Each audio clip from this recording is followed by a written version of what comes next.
America के भाइयों और बहनों, मुझे अपार खुशी हो रही है कि मुझे आपके इतने प्यार और खुले दिल से स्वागत का जवाब देने का मौका मिला। मैं आपको धन्यवाद देता हूं, दुनिया के सबसे पुराने सन्यासियों के नाम से।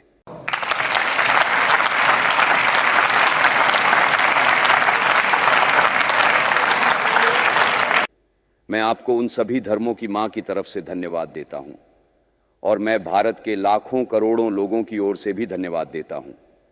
यहां इस मंच पर मौजूद कुछ वक्ताओं ने हमें दूर देशों से आए प्रतिनिधियों को उस सम्मान का अधिकारी बताया है जो सहनशीलता का संदेश दुनिया भर में फैलाने का है। मुझे गर्व है कि मैं उस धर्म से हूं जिसने दुनिया को सहनशीलता और सभी धर्मों को स्वीकारना सिखाया है। हम सिर्फ सहनशीलता में ही विश्वास नहीं रखते, बल्कि सभी धर्मों को सत्य मानते हैं। मुझे गर्व है कि मैं उस देश से हूं जिसने दुनिया के सताए हुए और शरण की खोज में आए लोगों को हमेशा अपना घर दिया है। मुझे गर्व है कि हमारे यहाँ यहूदी समुदाय का सबसे पवित्र अंश है, जो दक्षिण भारत में हमारे साथ तब से हैं जब रोमनों ने उनका पवित्र मंदिर नष्ट कर दिया था। मुझे गर्व है कि हम जरथुस्ती पारसी समुदाय का भी संरक्षण कर रहे हैं और उनकी देखभाल कर रहे हैं। भाइयों, मैं एक प्रार्थना की कुछ पंक्तियां आपके सामने रखना चाहता हूं, जिसे मैंने अपने बचपन से हर रोज सुना है और जिसे करोड़ों लोग आज भी दोहराते हैं। जैसे अलग अलग नदियां जो भले ही अलग अलग जगह से शुरू होती हैं, एक ही समुद्र में मिलती है, वैसे ही हे भगवान, अलग अलग रास्तों से लोग तेरी ओर ही आते हैं, चाहे वे जैसे भी हों, टेढ़े मेढ़े या सीधे।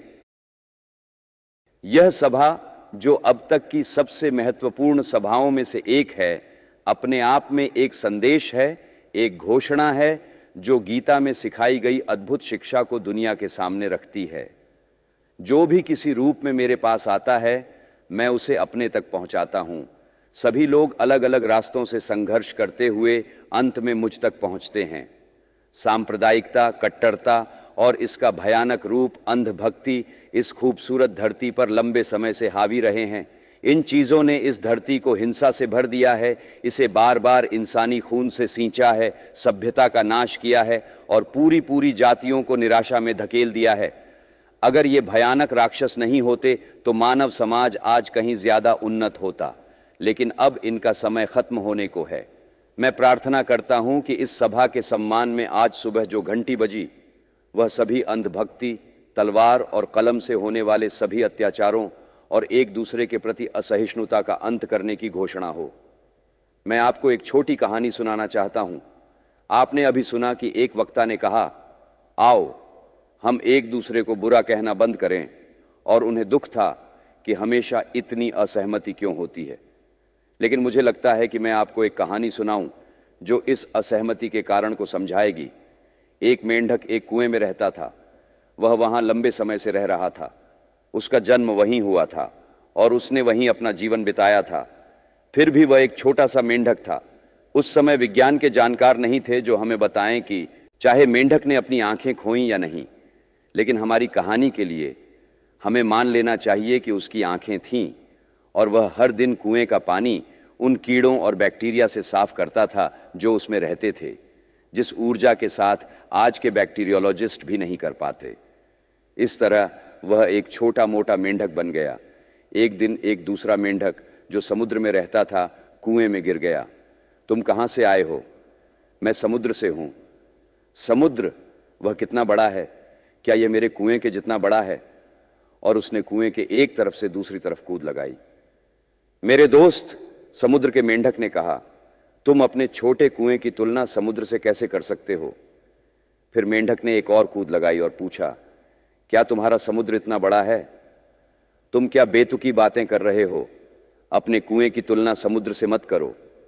तो फिर कुएं के मेंढक ने कहा, मेरे कुएं से बड़ा कुछ नहीं हो सकता, इससे बड़ा कुछ नहीं है, यह तो झूठा है, इसे बाहर निकालो। यही समस्या रही है। मैं एक हिंदू हूं। मैं अपने छोटे से कुएं में बैठा हूं और सोचता हूं कि पूरा विश्व मेरा छोटा कुआं है। एक ईसाई अपने छोटे कुएं में बैठा है और सोचता है कि पूरा विश्व उसका कुआं है। एक मुसलमान अपने छोटे कुएं में बैठा है और मानता है कि यही पूरा विश्व है। मैं अमेरिका के लोगों का आभार व्यक्त करना चाहता हूं कि आप इस छोटे से संसार की दीवारों को तोड़ने के लिए बहुत बड़ा प्रयास कर रहे हैं और आशा करता हूं कि भविष्य में भगवान आपको अपने उद्देश्य को पूरा करने में मदद करें। दुनिया में 3 धर्म हैं जो प्राचीन समय से हमें मिले हैं, हिंदू धर्म, जरथुस्ती धर्म और यहूदी धर्म। इन सभी ने बड़े झटके झेले हैं और उनकी अस्तित्व में रहने से उनकी आंतरिक ताकत का प्रमाण मिलता है। लेकिन जबकि यहूदी धर्म ने ईसाई धर्म को अपने में समाहित नहीं किया और इसे इसकी जन्मभूमि से बाहर कर दिया गया, और अब केवल एक हैंडफुल पारसी ही बचे हैं जो अपने महान धर्म की कहानी सुनाते हैं, भारत में विभिन्न संप्रदाय उठे और उन्होंने वेदों के धर्म को हिलाकर रख दिया। लेकिन जैसे समुद्र के किनारे की लहरें जब भूकंप में पीछे हटती हैं, वैसा ही हुआ। यह सिर्फ थोड़े समय के लिए हुआ और फिर यह एक विशाल बाढ़ की तरह लौट आई, हजारों गुना अधिक शक्तिशाली। और जब यह उथल पुथल समाप्त हुई तो ये सभी संप्रदाय अवशोषित हो गए, मां धर्म के विशाल शरीर में समाहित हो गए।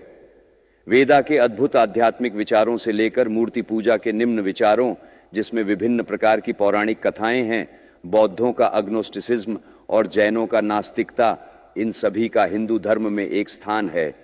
तो फिर सवाल उठता है, इन सभी विभिन्न दिशाओं में फैलने वाले किरणों का एक सामान्य केंद्र कहाँ है? इन सभी भिन्न विरोधाभासों का आधार कहाँ है? और यही प्रश्न है जिसका मैं उत्तर देने की कोशिश करूंगा। हिंदुओं ने अपने धर्म को वेदों के माध्यम से प्रकट किया है। उनका मानना है कि वेदों का कोई आरंभ या अंत नहीं है। यह सुनने में अजीब लग सकता है कि एक किताब का कोई आरंभ या अंत कैसे नहीं हो सकता, लेकिन यहां वेद से कोई किताब नहीं समझी जा रही है। इसका मतलब है उन आध्यात्मिक नियमों का संग्रह जिन्हें विभिन्न व्यक्तियों ने अलग अलग समय पर खोजा है। जैसे कि गुरुत्वाकर्षण का नियम उसके खोजे जाने से पहले भी अस्तित्व में था, और अगर मानवता इसे भूल जाए तो भी वह बना रहेगा। ठीक उसी तरह आध्यात्मिक दुनिया के नियम भी हैं। आत्मा और आत्मा के बीच और सभी आत्माओं के पिता के साथ जो नैतिक और आध्यात्मिक संबंध हैं, वे भी खोजे जाने से पहले मौजूद थे और वे तब भी रहेंगे अगर हम उन्हें भूल जाएं। इन नियमों के खोजकर्ताओं को आर्षि कहा जाता है और हम उन्हें सिद्ध बीइंग्स के रूप में सम्मान देते हैं। मुझे यह बताते हुए खुशी हो रही है कि इनमें से कुछ सबसे महान ऋषियों में महिलाएं भी थीं। यहाँ यह कहा जा सकता है कि ये नियम कानून के रूप में अंतहीन हो सकते हैं, लेकिन इन्हें एक शुरुआत तो होनी चाहिए। वेद हमें सिखाते हैं कि सृष्टि का कोई आरंभ या अंत नहीं है। कहा जाता है कि विज्ञान ने साबित किया है कि ब्रह्मांडीय ऊर्जा की कुल मात्रा हमेशा समान रहती है। तो अगर कभी ऐसा समय था जब कुछ भी मौजूद नहीं था, तो यह सभी प्रकट ऊर्जा कहाँ थी? कुछ लोग कहते हैं कि यह ईश्वर में संभावित रूप में थी। अगर ऐसा है तो ईश्वर कभी संभावित और कभी गतिशील होता है, जिससे वह परिवर्तनीय हो जाता है। हर परिवर्तनीय चीज एक यौगिक होती है और हर यौगिक को उस परिवर्तन का सामना करना पड़ता है जिसे नाश कहा जाता है। तो ईश्वर मर जाएगा, जो कि बेतुका है। इसलिए कभी ऐसा समय नहीं था जब कोई सृष्टि नहीं थी। अगर मुझे एक उपमा देने की अनुमति हो तो सृष्टि और सृष्टिकर्ता दो ऐसी रेखाएं हैं जिनका कोई आरंभ या अंत नहीं है, जो एक दूसरे के समानांतर चलती है।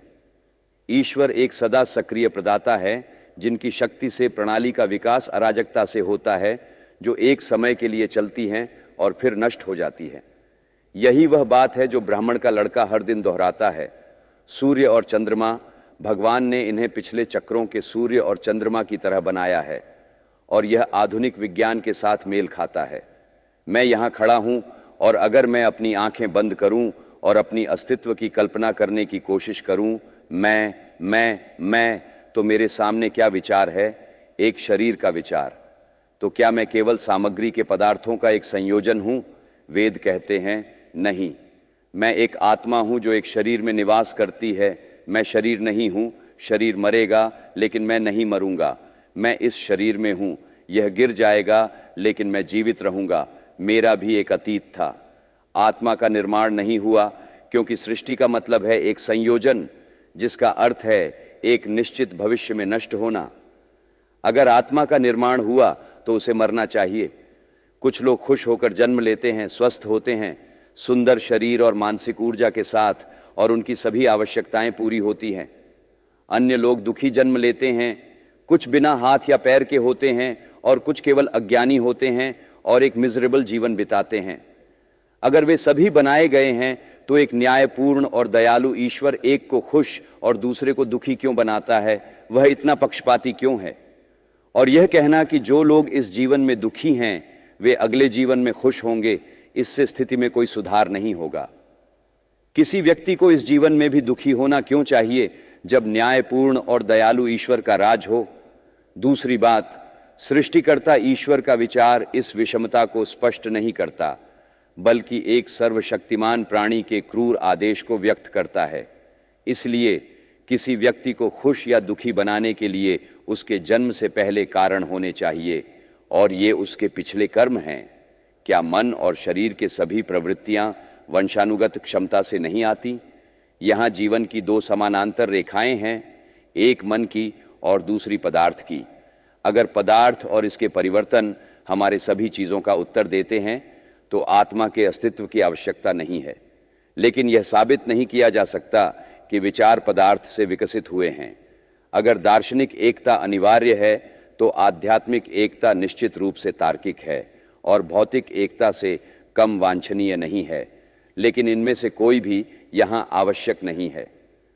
हम यह नहीं कह सकते कि शरीर वंशानुगत प्रवृत्तियां प्राप्त करते हैं, लेकिन वे प्रवृत्तियां केवल भौतिक स्वरूप का मतलब है जिसके माध्यम से एक विशेष मन विशेष तरीके से कार्य कर सकता है। आत्मा की कुछ अन्य प्रवृत्तियां हैं जो इसके पिछले कर्मों के कारण होती हैं, और एक आत्मा जिसमें एक विशेष प्रवृत्ति होती है वह आकर्षण के कानूनों के अनुसार उस शरीर में जन्म लेती है जो उस प्रवृत्ति को व्यक्त करने के लिए सबसे उपयुक्त उपकरण है। यह विज्ञान के साथ भी मेल खाता है जो सब कुछ आदत द्वारा समझाना चाहता है, और आदत दोहराव से प्राप्त होती है। इसलिए दोहराव नए जन्मी आत्मा की प्राकृतिक आदतों को समझाने के लिए आवश्यक है, और चूंकि ये इस वर्तमान जीवन में नहीं प्राप्त हुए हैं इसलिए वे पिछले जीवन से आए होंगे। एक और सवाल है, मान लेते हैं कि यह सब सही है तो मैं अपने पिछले जीवन के बारे में कुछ क्यों नहीं याद करता? इसका सरल उत्तर है, मैं अभी अंग्रेजी बोल रहा हूं। यह मेरी मातृभाषा नहीं है। वास्तव में मेरी मातृभाषा के कोई शब्द अब मेरी चेतना में नहीं है, लेकिन अगर मैं उन्हें याद करने की कोशिश करूं तो वे अचानक आ जाते हैं। यह दिखाता है कि चेतना केवल मानसिक महासागर की सतह है और इसकी गहराइयों में हमारे सभी अनुभव संचित होते हैं। कोशिश करें और संघर्ष करें, वे उभरेंगे और आप अपने पिछले जीवन के बारे में भी जान पाएंगे। यह प्रत्यक्ष और प्रदर्शनीय साक्ष्य है। सत्यापन एक सिद्धांत का पूर्ण प्रमाण है, और यहाँ अर्षियों द्वारा दुनिया को चुनौती दी गई है। हमने उस रहस्य की खोज की है जिसके द्वारा स्मृति के महासागर की गहराइयों को झकझोरना संभव है। इसे आजमाएं और आप अपने पिछले जीवन की पूरी याददाश्त प्राप्त करेंगे। तो हिंदू मानता है कि वह एक आत्मा है। उसे तलवार नहीं चीर सकती, उसे आग नहीं जला सकती, उसे पानी नहीं पिघला सकता, उसे हवा नहीं सुखा सकती। हिंदू मानता है कि हर आत्मा एक वृत्त है जिसकी परिधि कहीं नहीं है, लेकिन जिसका केंद्र शरीर में स्थित है, और मृत्यु का अर्थ है इस केंद्र का शरीर से शरीर में परिवर्तन। आत्मा भौतिकता की शर्तों से बंधी नहीं है। अपनी मूलतः यह स्वतंत्र है, असीम है, पवित्र है, शुद्ध है और पूर्ण है, लेकिन किसी न किसी कारण से यह भौतिकता से बंधी हुई है और खुद को भौतिकता के रूप में सोचती है। यह अगला सवाल है कि क्यों एक स्वतंत्र, पूर्ण और शुद्ध प्राणी इस तरह भौतिकता के अधीन है? कैसे एक पूर्ण आत्मा को इस धारणा में धोखा दिया जा सकता है कि वह अपूर्ण है? हमें बताया गया है कि हिंदू इस सवाल को टाल देते हैं और कहते हैं कि ऐसा कोई सवाल नहीं हो सकता। कुछ विचारक इसे एक या एक से अधिक अर्धपूर्ण प्राणियों की धारणा रखकर उत्तर देना चाहते हैं और बड़ी वैज्ञानिक शब्दावली का इस्तेमाल करते हैं, लेकिन नामकरण समझाने का उपाय नहीं है। सवाल वही है, कैसे पूर्ण अर्धपूर्ण बन सकता है? कैसे शुद्ध सर्वात्मा अपने स्वभाव के एक सूक्ष्म कण को भी बदल सकता है? लेकिन हिंदू ईमानदार है, वह तर्क के पीछे छिपना नहीं चाहता। वह साहस के साथ इस सवाल का सामना करने के लिए तैयार है। वह मानता है कि आत्मा अमर, पूर्ण और अनंत है और मृत्यु का अर्थ केवल एक शरीर से दूसरे शरीर में केंद्र का परिवर्तन है। वर्तमान हमारे पिछले कार्यों द्वारा निर्धारित होता है और भविष्य वर्तमान से। आत्मा जन्म से जन्म और मृत्यु से मृत्यु की ओर विकसित होती रहेगी। लेकिन यहां एक और सवाल है, क्या मनुष्य एक छोटे से नाव की तरह है जो एक तूफान में है, एक पल झागदार लहर की चोटी पर उठती है और अगले ही पल गहरे गड्ढे में गिर जाती है, अच्छे और बुरे कार्यों की दया पर लुढ़कती और हिलती है, एक असहाय बेबस बर्बाद जो लगातार दौड़ती हुई कारण और प्रभाव की धारा में है? इस विचार से दिल दहल जाता है, फिर भी यही प्रकृति का कानून है। क्या कोई उम्मीद नहीं है? क्या कोई एस्केप नहीं है? यह उस निराशा के गहरे दिल से निकला हुआ आह्वान था। यह करुणा के सिंहासन तक पहुंचा और आशा और सांत्वना के शब्द नीचे आए और एक वैदिक सेज को प्रेरित किया। और वह दुनिया के सामने खड़ा हुआ और एक तेज आवाज में खुशखबरी सुनाई, सुनो ओ अमर आनंद के बच्चों, तुम जो ऊंचे स्थानों में निवास करते हो, मैंने उस प्राचीन एक को पाया है जो सभी अंधकार, सभी भ्रांति से परे है। उसे जानकर तुम फिर से मृत्यु से बच जाओगे। अमर आनंद के बच्चे, क्या एक मीठा, क्या एक आशादायक नाम है। मुझे अनुमति दें कि मैं तुम्हें भाइयों इस मीठे नाम से पुकारूं, अमर आनंद के वारिस। हां, हिंदू तुम्हें पापियों नहीं कहता, तुम ईश्वर के बच्चे हो, अमर आनंद के साझेदार, पवित्र और पूर्ण प्राणी। तुम धरती पर दिव्य हो। पापी, किसी व्यक्ति को ऐसा कहना पाप है। यह मानव स्वभाव पर एक स्थायी अपमान है। उठो ओ सिंहों और इस भ्रांति को दूर करो कि तुम भेड़ हो। तुम अमर आत्माएं हो, स्वतंत्र आत्माएं, धन्य और शाश्वत। तुम पदार्थ नहीं हो, तुम शरीर नहीं हो। पदार्थ तुम्हारा सेवक है, तुम पदार्थ के सेवक नहीं हो। इस प्रकार वेद न केवल निरंकुश कानूनों का भयानक संयोजन प्रकट करते हैं, न ही कारण और प्रभाव की अनंत जेल, बल्कि यह कि इन सभी कानूनों के प्रमुख हर कण में, पदार्थ और बल के भीतर एक है जिसके आदेश से हवा चलती है, आग जलती है, बादल बरसते हैं और मृत्यु पृथ्वी पर घूमती है। और उसकी प्रकृति क्या है? वह हर जगह है, शुद्ध और निराकार, सर्वशक्तिमान और सर्व करुणामय। तू हमारा पिता है, तू हमारी माँ है, तू हमारा प्रिय मित्र है, तू सभी शक्ति का स्रोत है, हमें शक्ति दे। तू वह है जो ब्रह्मांड का बोझ उठाता है, मुझे इस जीवन का छोटा बोझ उठाने में मदद कर। इस प्रकार वेदों के ऋषियों ने गाया। और उसकी पूजा कैसे की जाए? प्रेम के माध्यम से। उसे एक प्रिय के रूप में पूजा जानी चाहिए जो इस जीवन और अगले जीवन में सब चीजों से प्रिय है। यह वेदों में घोषित प्रेम का सिद्धांत है और चलो देखते हैं कि इसे कैसे पूर्ण रूप से विकसित किया गया है और कृष्ण द्वारा सिखाया गया है, जिसे हिंदू पृथ्वी पर भगवान का अवतार मानते हैं। उन्होंने सिखाया कि एक आदमी को इस दुनिया में उस कमल के पत्ते की तरह जीना चाहिए जो पानी में उगता है लेकिन पानी से कभी भिगोता नहीं है। उसी तरह एक आदमी को दुनिया में जीना चाहिए, उसका दिल भगवान के लिए और उसके हाथ काम के लिए। भगवान से प्रेम करना इस या अगले जीवन में पुरस्कार की उम्मीद में अच्छा है, लेकिन भगवान से प्रेम करना प्रेम के लिए बेहतर है। और प्रार्थना यह है, हे भगवान, मैं धन नहीं चाहता, न ही बच्चे, न ही ज्ञान। अगर यह तेरी इच्छा है तो मैं जन्म से जन्म तक जाऊंगा, लेकिन मुझे यह दे कि मैं तुझे बिना किसी पुरस्कार की आशा के प्रेम कर सकूं, प्रेम केवल प्रेम के लिए। कृष्ण के एक शिष्य जो उस समय भारत के सम्राट थे, अपने दुश्मनों द्वारा अपने राज्य से निकाले गए और उन्हें हिमालय के जंगल में अपनी रानी के साथ शरण लेनी पड़ी। वहां एक दिन रानी ने उनसे पूछा कि वह जो सबसे धर्मात्मा व्यक्ति हैं, इतनी मुसीबत क्यों झेल रहे हैं? युधिष्ठिर ने उत्तर दिया, देखो मेरी रानी, हिमालय कितने भव्य और सुंदर हैं, मैं उनसे प्रेम करता हूं। वे मुझे कुछ नहीं देते, लेकिन मेरी प्रकृति भव्य और सुंदर से प्रेम करने की है, इसलिए मैं उनसे प्रेम करता हूं। इसी तरह मैं भगवान से प्रेम करता हूं। वह सभी सुंदरता और उच्चता का स्रोत है। वह एकमात्र वस्तु है जिसे प्रेम किया जाना चाहिए। मेरी प्रकृति है उसे प्रेम करना, और इसलिए मैं प्रेम करता हूं।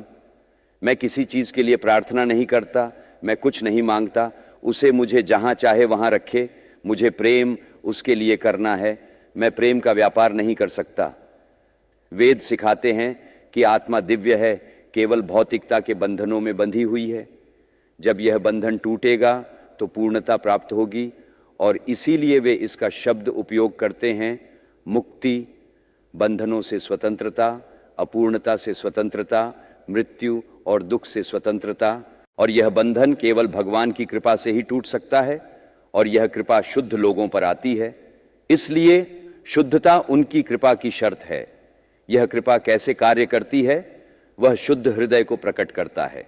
जो लोग शुद्ध और निर्दोष हैं वे भगवान को देखते हैं। हाँ, यहां तक कि इस जीवन में भी तभी सभी हृदय की टेढ़ापन सीधी हो जाती है, तब सभी संदेह समाप्त हो जाते हैं। वह अब कारणों के भयानक नियम का अजीब व्यक्ति नहीं रह जाता। यह हिंदू धर्म का सबसे महत्वपूर्ण विचार है। हिंदू शब्दों और सिद्धांतों पर जीना नहीं चाहता। यदि सामान्य संवेदनात्मक अस्तित्व के पार कोई अन्य अस्तित्व हैं, तो वह उनके साथ आमने सामने आना चाहता है। यदि उसके भीतर एक आत्मा है जो भौतिक नहीं है, यदि एक सर्व करुणामय सार्वभौमिक आत्मा है, तो वह सीधे उस तक पहुंचना चाहता है। उसे देखना होगा, और केवल वही सभी संदेहों को मिटा सकता है। इसलिए एक हिंदू सेज जो आत्मा और भगवान के बारे में सबसे अच्छा प्रमाण देता है, वह है, मैंने आत्मा को देखा, मैंने भगवान को देखा। और यही पूर्णता की केवल एक शर्त है। हिंदू धर्म किसी निश्चित सिद्धांत या विश्वास के लिए संघर्ष करने में नहीं है, बल्कि इसे महसूस करने में है। विश्वास में नहीं, बल्कि होने और बनने में है। इस प्रकार उनके पूरे सिस्टम का उद्देश्य निरंतर संघर्ष करके पूर्ण बनना, दिव्य बनना, भगवान तक पहुंचना और भगवान को देखना है। और यह भगवान तक पहुंचना, भगवान को देखना, पिता के स्वर्ग में होने के समान पूर्णता प्राप्त करना हिंदुओं का धर्म बनाता है। और जब एक व्यक्ति पूर्णता प्राप्त करता है तो उसका क्या होता है? वह अनंत आनंद की जीवन जीता है। वह अनंत और पूर्ण आनंद का अनुभव करता है।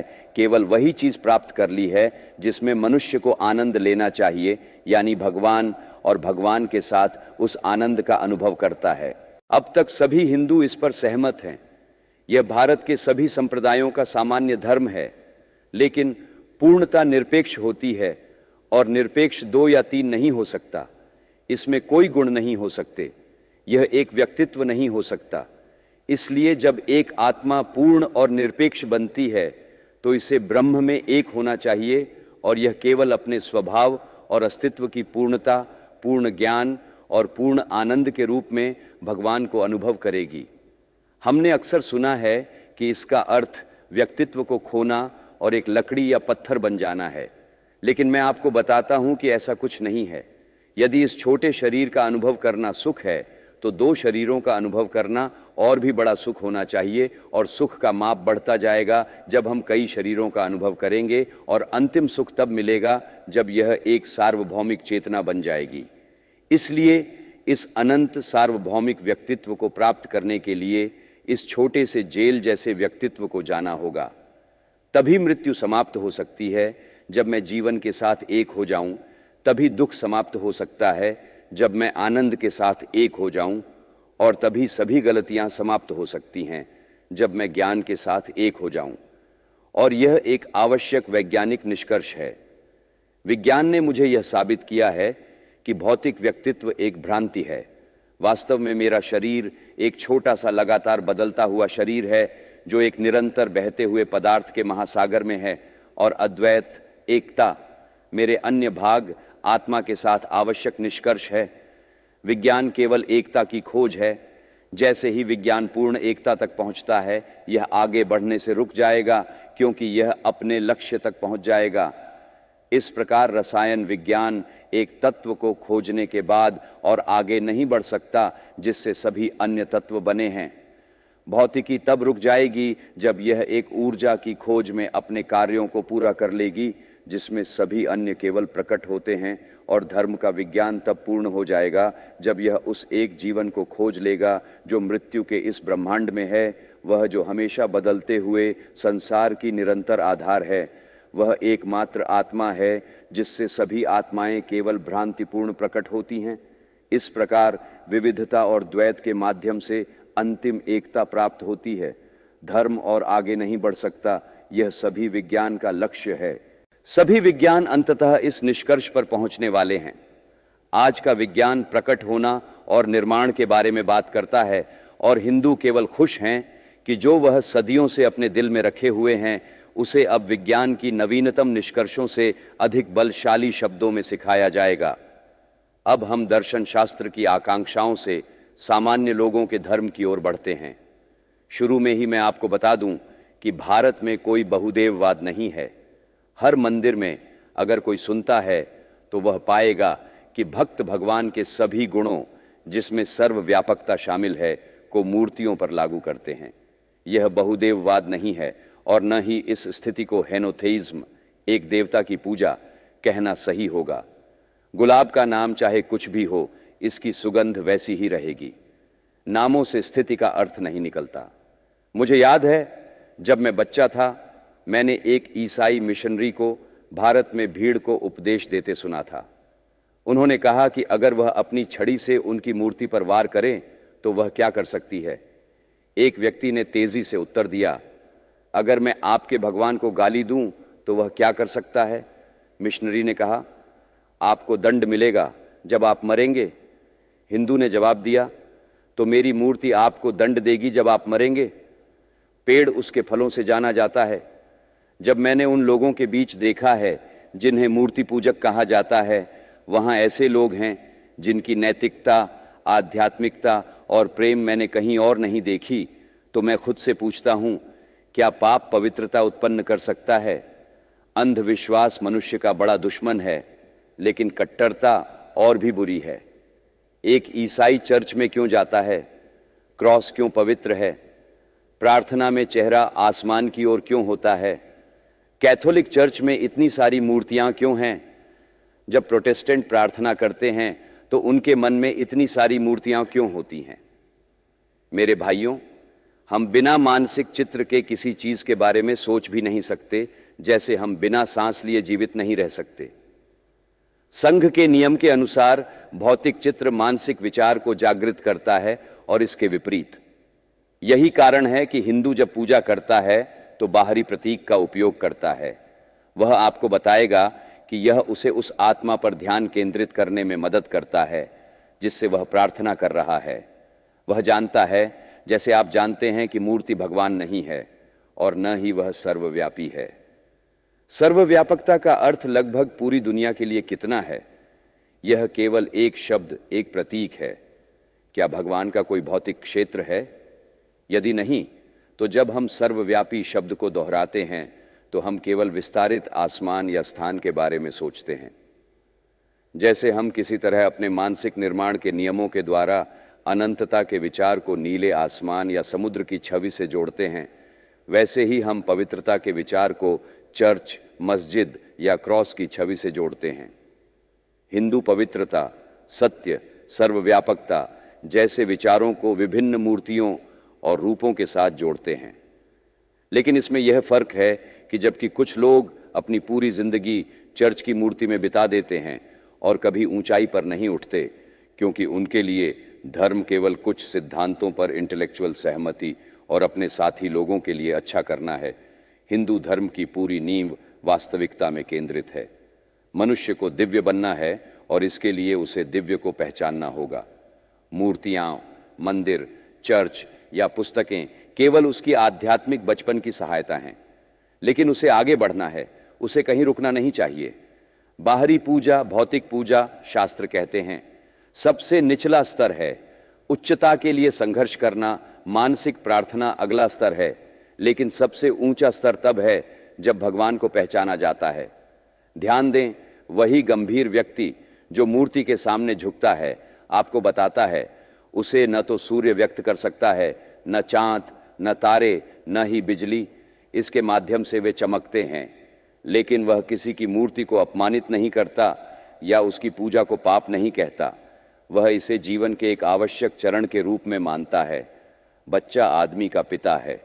क्या यह सही होगा कि एक बुजुर्ग कहे कि बचपन या युवावस्था पाप है? अगर एक आदमी किसी मूर्ति की मदद से अपनी दिव्य प्रकृति को पहचान लेता है तो क्या इसे पाप कहना सही होगा?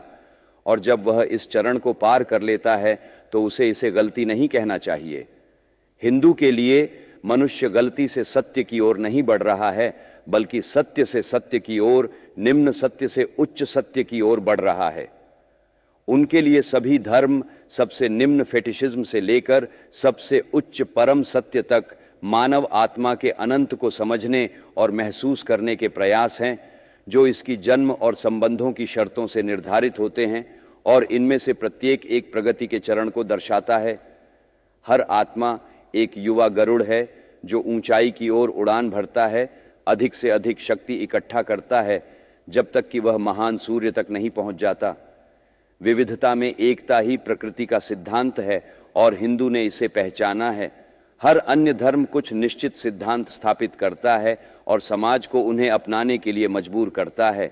यह समाज के सामने केवल एक ही कोट रखता है जो जैक, जॉन और हेनरी सभी के लिए फिट होना चाहिए।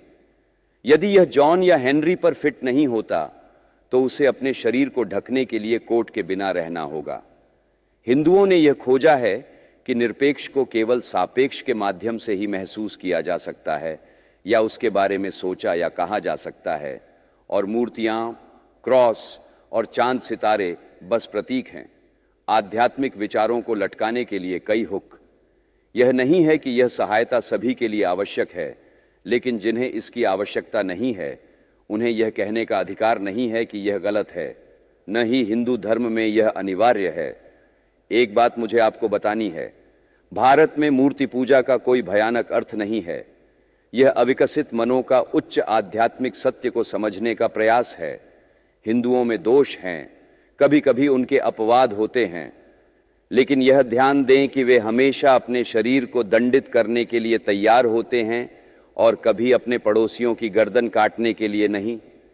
अगर हिंदू कट्टरपंथी खुद को अग्नि में जला देता है तो वह कभी भी धार्मिक जांच की आग नहीं जलाता, और यहां तक कि यह भी उनके धर्म पर नहीं लगाया जा सकता, जैसे जादूगरों को जलाना ईसाई धर्म पर नहीं लगाया जा सकता। तो हिंदू के लिए धर्मों की पूरी दुनिया केवल अलग अलग पुरुषों और महिलाओं की यात्रा है जो विभिन्न परिस्थितियों और हालातों से गुजरते हुए उसी लक्ष्य की ओर बढ़ते हैं।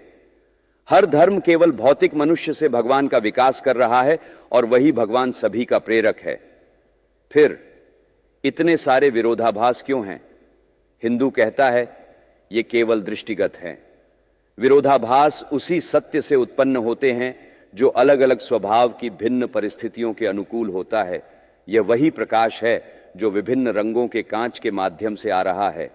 ये छोटे छोटे भिन्नताएं अनुकूलन के उद्देश्यों के लिए आवश्यक हैं, लेकिन हर चीज के दिल में वही सत्य राज करता है।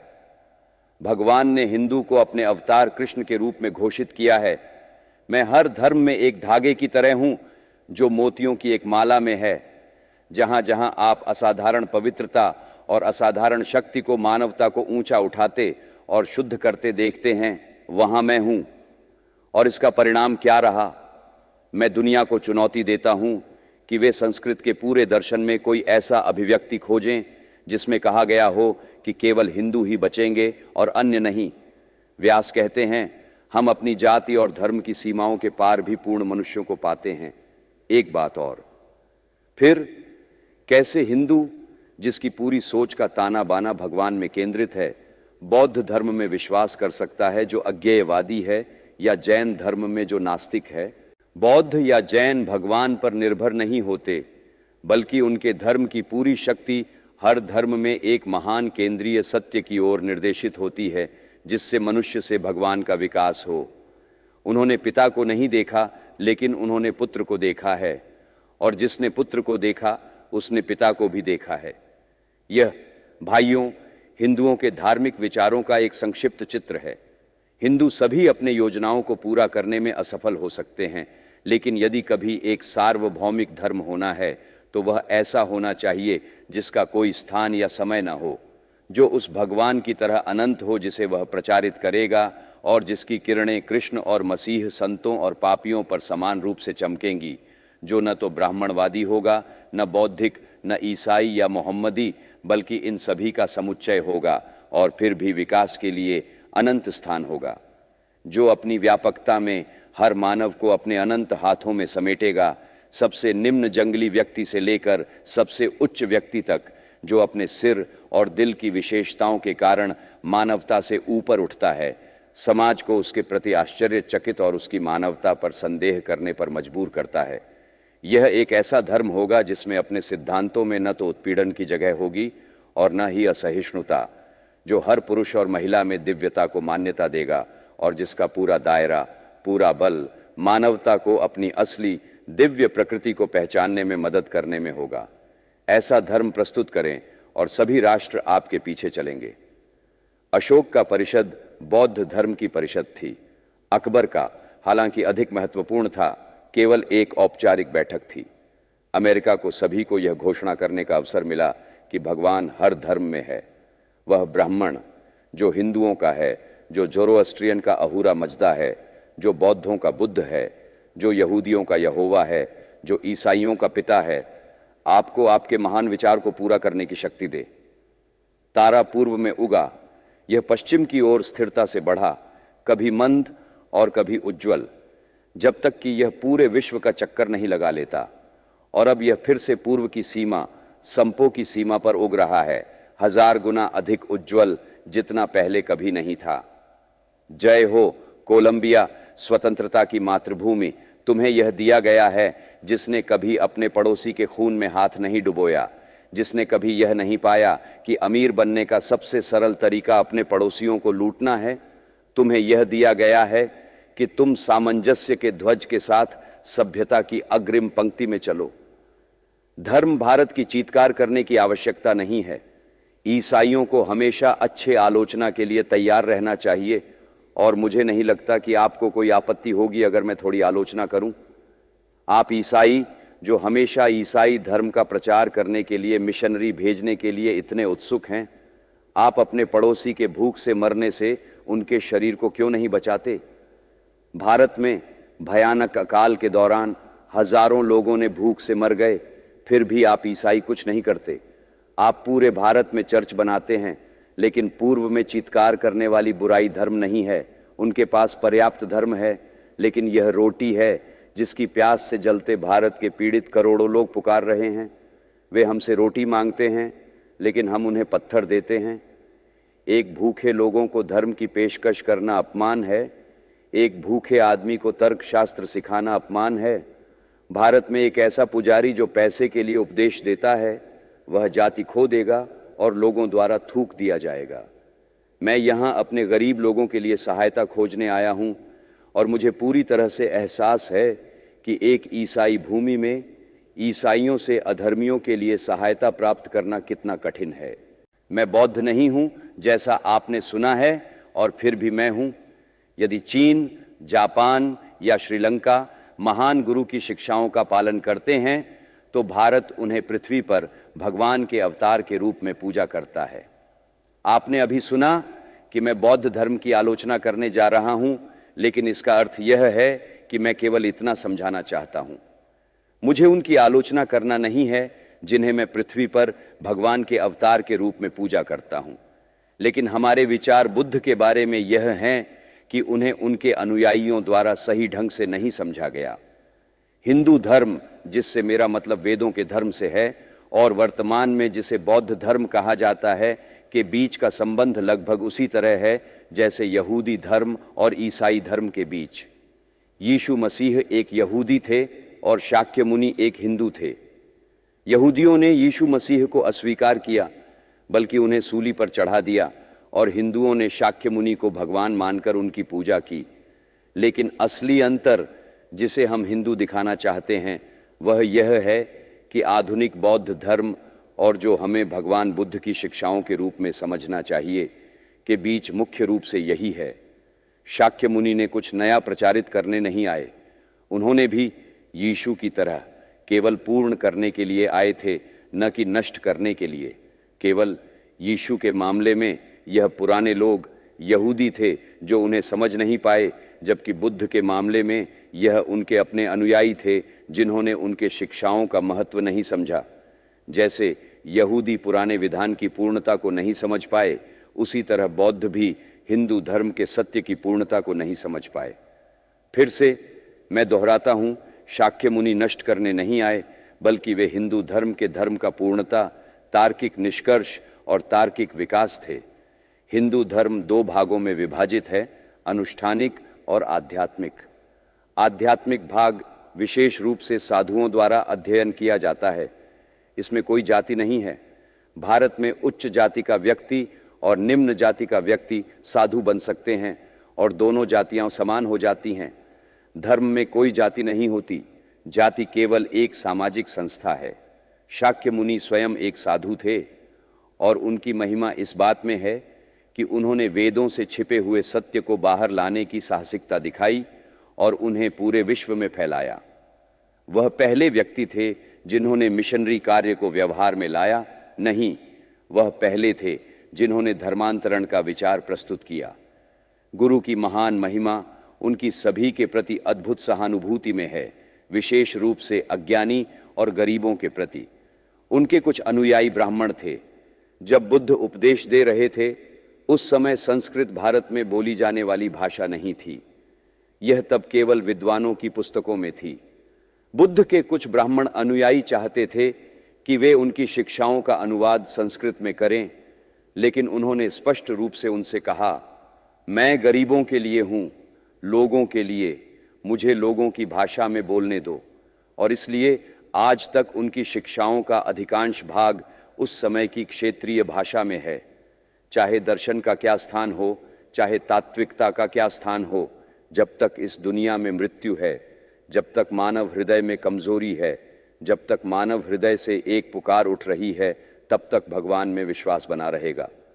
दर्शन के पक्ष पर महान गुरु के अनुयायी वेदों के शाश्वत चट्टानों से टकराए और उन्हें कुचल नहीं सके, और दूसरी ओर उन्होंने उस शाश्वत भगवान को इस राष्ट्र से ले लिया जिससे हर एक पुरुष या महिला इतना प्रियता से चिपका रहता है।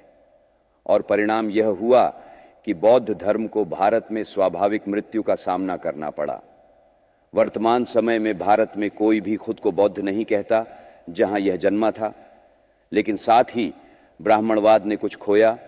वह सुधारात्मक उत्साह, सभी के प्रति अद्भुत सहानुभूति और दान, वह अद्भुत खमीर जो बौद्ध धर्म ने जनमैसिस के लिए लाया और जिसने भारतीय समाज को इतना महान बना दिया कि उस समय के एक ग्रीक इतिहासकार ने कहा कि कोई भी हिंदू झूठ बोलता हुआ नहीं जाना जाता और कोई भी हिंदू महिला अपवित्र नहीं मानी जाती। हिंदू धर्म बौद्ध धर्म के बिना नहीं रह सकता, न ही बौद्ध धर्म हिंदू धर्म के बिना।